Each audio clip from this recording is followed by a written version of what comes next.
ரோஹித் சர்மா வந்து இன்ஜுரியில இருந்து வர்றாரு, எடுத்தோடனே அவர் வந்து ஃபார்ம் வருவாரான்றது ஒரு பெரிய கொஸ்டின் மார்க். இப்படி இருக்கையில நீங்க எப்படி சிஎஸ்கேக்கு வந்து தோப்பீங்கன்னு சொல்றீங்க?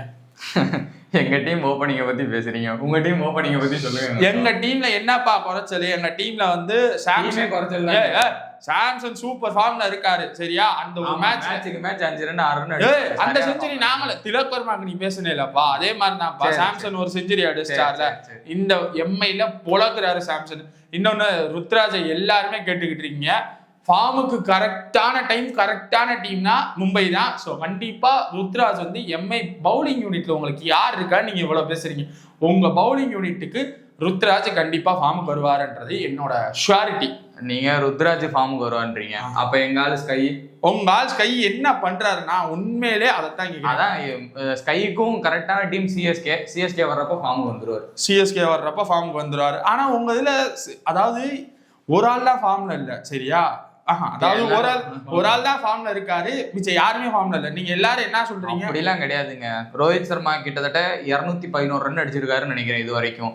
அதே மாதிரி பாத்தீங்கன்னா குவிண்டன் டிகாகோ ஆல்மோஸ்ட் 120 ரன் 130 ரன் அடிச்சிட்டாரு, சரியா? நமந்திரும் 200 ரன்னுக்கு மேல அடிச்சிட்டாரு. திலக் வர்மாவும் 6 மேட்ச் 6. உங்க திலக் வர்மாக்கு முதல் 6 போன குஜராத் கூட தான்டா வந்துச்சு. முதல் 6 போன குஜராத் கூட தான் வந்துச்சு, ஆனாலும் 200 ரன்னுக்கு மேல அடிச்சிட்டாரு. 200 ரன்னுக்கு மேல அடிச்சிட்டாரு. அவர் அசால்ட்டா தூக்கிறார். இன்னொன்னு சொல்றேன், திலக் வர்மா வந்து ஒரு மேட்ச்ல அடிப்பாரு, அடுத்த மேட்ச்ல கண்டிப்பா சொதப்புவாரு. சரி, இப்ப அதை விட அடுத்து ரூத்தர்ஃபோர்டு பால் வந்து யாக்கர் போட்டா அடிக்க தரல, சரியா? எங்களுக்கு அந்த ஸ்ட்ராட்டஜிஸ் தெரிஞ்சு போச்சு. ஸோ அவருக்கு யாக்கர் போட்டு நாங்க அவரை ஈஸியா தூக்கிடுவோம். டீம்ல யார் யாக்கர் போடுவாங்க? எங்க டீம்ல வந்து அன்சுல் கம்போஸ் போடுவாரு, ஓவர்டன் போடுவாரு. எங்க இதுல ஸ்பின்னர் ஆண்கடையில உண்மையிலே ஸ்பின்னிங் அட்டாக் இருக்காது. பட் நாங்க வந்து ஃபர்ஸ்ட் வந்து பவுலிங் போட்டுருவோம், நாங்க சேஸ் பண்ணிக்கிறோம். நாங்க 220 ரன் அடிச்சிருவோம்.